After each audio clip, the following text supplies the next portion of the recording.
You likely clicked on this video due to its somewhat pedantic title. Comparing two games in a broad sense is fairly common within gaming discourse, like calling Crash Bandicoot the Dark Souls of platformers. I recently made a similar argument with a buddy of mine while discussing the cult classic games Shenmue and Bully, calling Bully the Shenmue of the West. While both games are early open-world titles with a passionate fanbase, do these games have more in common than that? Is that comparison even warranted? Am I just talking out of my ass? The answer to the last one is definitely yes, but by playing both of these games through to the end, I will attempt to answer that question. So first, we will look at a game that created a genre.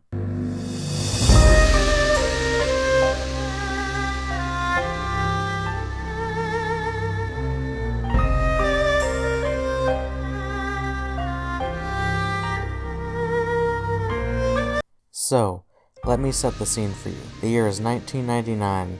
The Dreamcast had been out 1 year in Japan, and it hadn't been doing well. Sega tasks Yu Suzuki, the creator of classic games like Virtua Fighter, and many others like, Space Harrier and Outrun to make the killer app for their floundering console. So he sets out to make this ambitious 3D open-world game with dynamic fights in a lived-in world and a compelling story unlike anything gamers had seen up to that point. That game being Shenmue.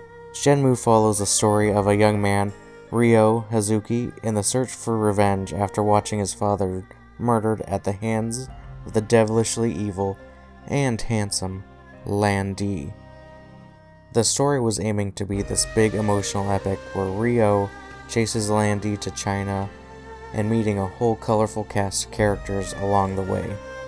Shenmue was one of the first games to have such a cinematic story, but sadly, the reason why most people remember it is mostly how that story is told. To be completely honest with you, the acting in this game is atrocious.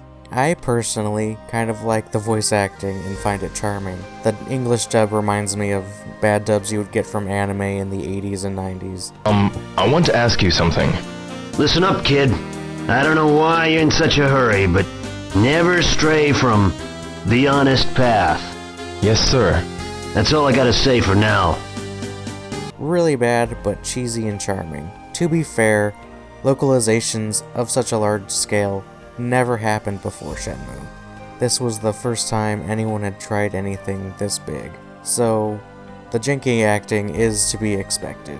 My biggest problem with Shenmue's story is its lack of any real ending. The game ends with you hopping onto a boat to China to chase down Lan Di, and it doesn't really feel like you've accomplished much in your time in Yokosuka, and similar criticisms have been laid against Shenmue sequels, especially the recent Shenmue 3. So, now let's move on to gameplay, which can be broken up into 3 sections: exploration, QTEs, and free combat. Let's start with exploration. You wake up every morning at 8 AM and go to bed at 11 PM, which is all dictated by the in-game clock. Exploration has you traipsing around the town of Yokosuka, asking anyone and everyone about your father's murder. During these exploration sections, you can go into stores, the arcade, and even use gacha machines to get figures of beloved Sega characters such as Sonic, Forklift, and that guy that's totally not Ryu from Street Fighter in Virtua Fighter. There's a great amount of detail in the world. You can pick up objects off shelves, open drawers, and NPCs seem to have schedules where they're either working at stores or going shopping at certain times of the day. This amount of extravagant detail really helps flaunt Shenmue's $70 million budget. The biggest flaw I find in Shenmue's exploration has to do with the in-game clock and your inability to move it forward beyond just waiting around. There are times in the plot where you meet a character, they tell you to come back to them the next day, you show up, you have a cutscene, and a character tells you to meet them somewhere else tomorrow. In my opinion, it seems like Shenmue doesn't respect the player's time. You might look at its decision to do things like this as charming and cute, but I personally find it infuriating. This problem does get lessened once Ryo gets his job at the docks.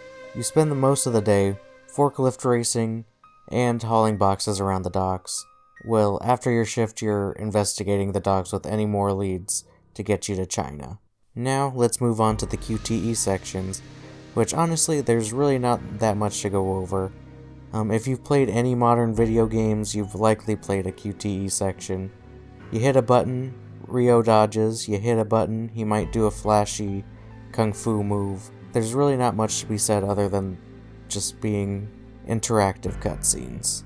Shenmue's free combat is where gameplay gets spicy. The game was originally prototyped as a Virtua Fighter RPG, infusing the series' fighting game combat with an RPG system. So the free combat in Shenmue is based mostly off of Virtua Fighter's combat system. And the gameplay has quite a bit of complexity to it. You can practice combos in parking lots, you can learn new combos from unexpected places like Homeless Sensei at the docks and Tom the Hot Dog Man. I am not good at fighting games, so my time in free combat looked pretty messy. But if you look at videos of people with thumbs actually playing Shenmue, you can actually see a beautiful combat dance take place.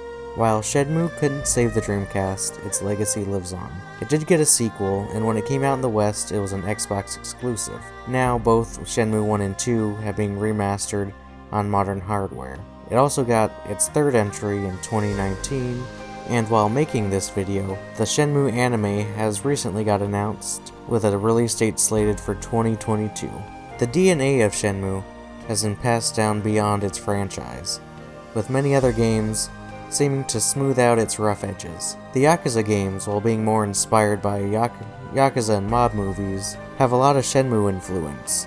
You can go to an arcade, eat at restaurants, and you're traipsing through a very small, intimate open world. Deadly Premonition having a similar intimate open world with an in-game clock and NPCs on their own schedule. Red Dead Redemption 2 sees you digging through people's drawers in a very realistic setting and able to converse with nearly everyone, just like Shenmue. There's possibly even more Shenmue DNA in the next game we will be discussing, Bully. –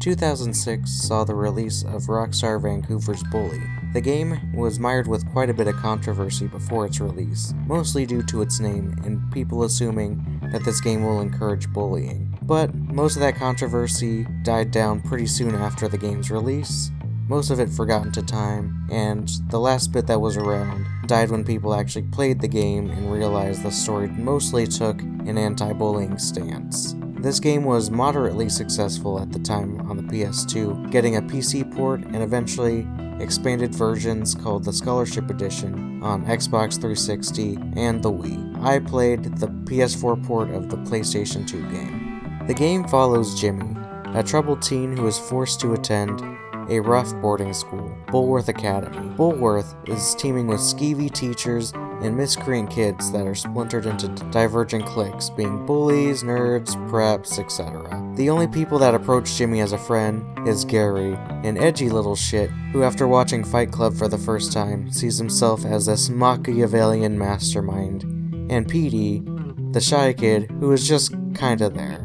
Jimmy, Gary, and Petey just kind of pull some pranks, fight bullies, and just kind of cause general havoc around the school until that totally not evil kid you've been hanging out with, Gary, betrays you, throws you to one of the biggest bullies in the school, all because he thought you were going to interfere with his plans to conquer that school. Each following chapter sees Jimmy fight one of the cliques within Bulworth, the next clique being the Preps, which he gets into a conflict with because Gary starts spreading rumors about Jimmy and what he's been saying about the Preps. The next one being the Greasers, which starts because the lead Greaser's girlfriend starts smooching all the boys across town, and the man gets jealous and starts to fight all of the other cliques along with Jimmy. Next comes the nerds, who you simply force into submission to help you take down the jocks. Then, the final story chapter sees you as king of the school, on top of all of the cliques, until a conflict between the townie kids and the Bulworth students erupt. Jimmy gets expelled due to some misinformation floating around the school, and lo and behold, the whole thing was orchestrated by Gary, which then culminates in a final showdown on top of the roof of the school, which where you beat him, and it's all sunshine and roses from there. The game's story is heavily influenced by teen comedies, especially those of John Hughes. Fans of Bully still tout the game's sense of humor to this day, but in my opinion, I found that some of the comedy has aged fairly badly and came across as kind of flat. The game sets up the cliques to be kind of parodies of what you would see in movies, but I don't think that they came across as extreme enough or did anything more interesting other than just fit into cliches, but that's kind of my opinion. There were some decent jokes throughout the game. Well, hello, Gord. Seems like you've been messing where you ought not. No, cousins are legal. Oh, you mean Lola? Yeah, my But for every really good joke, there seemed to be one where the creepy teacher would be hitting on the students, or a lunch lady would be trying to sexually assault another teacher. Comedy is very subjective, so I can't tell you what is funny or not. I just personally wasn't a big fan of this game's sense of humor. Now, let's move on to the gameplay, which consists of taking part in missions, going to class, and doing side jobs and errands. The story missions usually has you helping a teacher, or helping or fighting one of the cliques in the school, to help push the story along, which these assignments will get you into fights with many other kids. Which brings me to the combat. The combat is pretty button mashy. You hit the square button to do a punch combo, you hold the button to do a stronger attack. You can change it up by hitting the grapple button, which then just means you can punch that one guy while holding on to him. The range combat is fairly simple. You get a lock-on button and a fire button. The interesting part of the ranged combat is the weapons you get to use. They're all childlike, non-lethal options like a slingshot, fireworks launcher, and a spud gun. The daily schedule of Bully has you waking up at 8 a.m. and it has a curfew of 11 p.m. But you can stay all the way up to 2 a.m. until Jimmy passes out. Every day you have 2 classes, one at 9 a.m. and the other at 1 p.m. Most of the story missions you get are kind of time sensitive, only available during certain portions of the day. But they tend to have a very generous window and are usually available from waking up until curfew.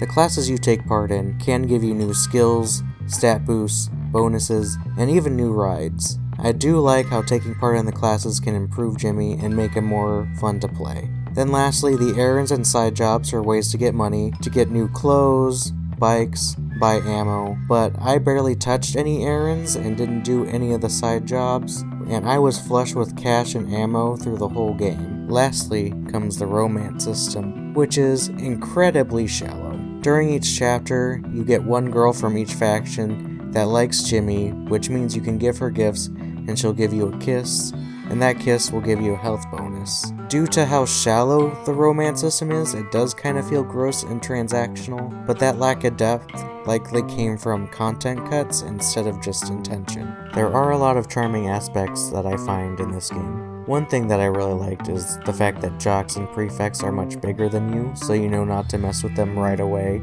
The setting being a school, which is pretty rare for a video game. I can't think of very many games that let you get free reign over a school. This might be the only one. And some of the comedy didn't age well, but there were some jokes that did land, and there is some good stuff in there. It just kind of aged pretty badly, in my opinion. So now that I rambled on about these games for a while, what do they have in common?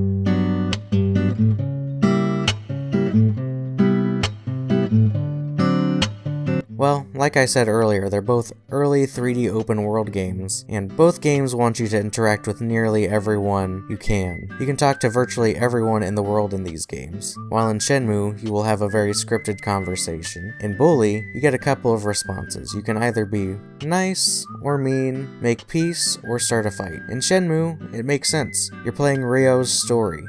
You have no influence on the choices that he'll make, you're just kind of guiding him along. If he wants to ask everyone in town where the Chinese people are, by golly, he's gonna do it. Which makes sense. This is the story that Yu Suzuki wants to tell, and nothing more. But with Bully, I get a bit more conflicted. In cutscenes, Jimmy has a very defined character, but in gameplay, you can pick fights with anyone, throw anyone you want into trash cans. So in one cutscene, you could be all buddies with this nerdy kid, and right after the cutscene, you can just dunk him in the trash, which doesn't really make sense. Which adds a bit of a disconnect between story Jimmy and gameplay Jimmy. That kind of disconnect doesn't really happen with Shenmue, because you can't just run around and attack random people. No matter how much you might want to dropkick the old flower lady, you can never do that, because Ryo is too much of a good boy to ever do such a thing. Both games run on an in-game clock that you have no power over to advance. You wake up at 8 AM in both games. In Shenmue, you automatically go to bed at 11, or you can voluntarily go to bed at 9. In Bully, you have an 11 o'clock curfew, but you can stay up till around 2 AM. With Shenmue, before you get the job at the docks, it feels like you don't have enough to do to keep you busy throughout the day. If there's something you have to do at 2 PM, you don't really have enough to do to keep you fully engaged until then. You can go to the arcade, you can go shopping, but if you're like me, you don't want to just waste too much money because you're worried that what happens if you need that, and that 500 yen allowance doesn't really go all that far if you're spending all day at the arcade playing Space Harrier. Yes, you can practice your martial arts in the parking lot. Yes, you can talk to everyone in town, but depending on what your objective is at that point in the story, means what line you're gonna get. So if you don't have any objective that has to do with any of the characters around, you'll just get the same boilerplate line over and over. And if you're waiting to get past a certain objective, Ryo will just ask about that one objective over and over and over again without getting any new or interesting responses. Bully, however, does not have this problem. You wake up at 8 o'clock, you can either go to class at 9, you can do errands or side jobs, you can go to town and shop, you can find one of the many arcade machines dotted around the map and play games, you can do a story mission, you can do pretty much whatever you want to do. You don't feel nearly as constricted as Shenmue did. Now that I brought up the arcade machines in both, why don't I discuss them a little bit? Shenmue's arcade has 2 full-fledged arcade games, Hang On and Space Harrier, which still hold up today, a darts minigame which was fairly solid, and a couple of QTE minigames, which honestly are kinda boring. I can kinda see why they put them in there, because QuickTime events were a fairly new mechanic, and the team probably wanted you to get ready for when you had to do it for story reasons. Bully's arcade games are mostly flash games, where you run around, shoot targets, or grab items and avoid bad items. The highlight of their games, though, is an F-Zero knockoff, which was pretty good. It's not gonna be nearly as good as F-Zero, but was pretty fun for what it's worth. And breaking down sales, neither has like super solid numbers. Shenmue was the 4th best-selling game on the Dreamcast, but still wasn't enough to make that game a killer app for the Dreamcast, with most of us knowing that the Dreamcast kind of faded away into obscurity to be long forgotten. Bully seems to have estimated to have sold between 1 to 2 million copies between PS2 and Steam, and it seemed to have been profitable, but not profitable enough for Rockstar to continue the franchise. Both games are now considered cult classics with passionate fan followings even into 2021. Every few years we hear rumors about a Bully 2, until recently Rockstar did debunk them. And with Shenmue, the fans take a minor thrashing every so often, with a few lackluster releases like Shenmue 3 or Asia exclusive releases, but recently got a bit of hope with the announcement of the Shenmue anime coming out in 2022. Now that I've finished both games, I'm actually leaving kinda surprised with how much they had in common. I never thought about Shenmue's influence beyond the influence it had over Yakuza. Bully took what Shenmue did and refined it a little bit and added its own personality. While Bully mostly seems to fade into memory, Shenmue continually rises from the ashes every few years. I now get why each fan base holds on to these games so fondly. They both have a lot of problems, but they both have quite a bit of charm to them too. I don't recommend picking up either game though, they don't really hold up to modern taste, but if you like watching old films or like playing old games, you might want to pick these up and might learn something new. I can't tell you not to, you do you, boo. If you got to the end, thank you for watching. This is the biggest project I've made so far, and it's only my 2nd video, so I don't really know what to expect from this. So thanks. Thanks for giving this a shot. Leave a comment, let me know what you think. I'll see you